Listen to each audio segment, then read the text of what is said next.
হে আল্লাহ, আমার করা গুনাহগুলোর কারণে যদি সত্যিই আমার দোয়া আটকে থাকে তবে আমাকে ক্ষমা করে দিন। আমার গুনাহগুলোকে মুছে দিন। আমাকে ভালো কাজের মধ্যে এতটা ব্যস্ত করে দিন যেন আমি সমস্ত দুঃখ কষ্ট ভুলে যাই। আমাকে ক্লান্তি থেকে দূরে রাখুন যেন আমি আপনার দেওয়া নেয়ামতগুলোর প্রতি কৃতজ্ঞ হতে পারি। হে আল্লাহ, আমার রিজিক যদি আকাশে থাকে তবে তা নামিয়ে দিন, যদি জমিনে থাকে তবে তা বের করে দিন, যদি কঠিন হয় তবে তা সহজ করে দিন, আর যদি তা হারাম হয় তবে তা পবিত্র ও হালাল করে দিন। হে আল্লাহ, আমাকে আপনার আরো কাছাকাছি করে নিন। আমার ঈমানকে মজবুত করুন। আমার জীবনে শান্তি ও বরকত দান করুন। হে আল্লাহ, আমার উপর কোনো পরীক্ষা আসলে আমাকে তা বোঝার তৌফিক দিন, আর যখন আপনার নেয়ামত পাবো তখন যেন আমি কৃতজ্ঞ বান্দা হতে পারি। হে আল্লাহ, আমাদের বাবা মায়ের উপর আপনার রহমত নাজিল করুন। আমাদের পরিবারের সদস্যদের সুস্থতা, নিরাপত্তা ও শান্তি দান করুন।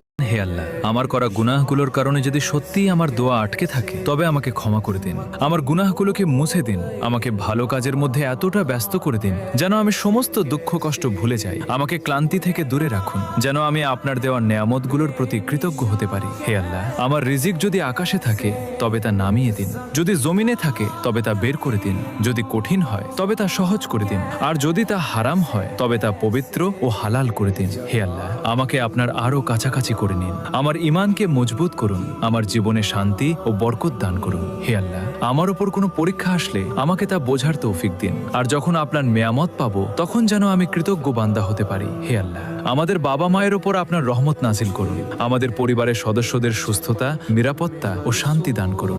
হে আল্লাহ, আমার করা গুনাহগুলোর কারণে যদি সত্যিই আমার দোয়া আটকে থাকে তবে আমাকে ক্ষমা করে দিন। আমার গুনাহগুলোকে মুছে দিন। আমাকে ভালো কাজের মধ্যে এতটা ব্যস্ত করে দিন যেন আমি সমস্ত দুঃখ কষ্ট ভুলে যাই।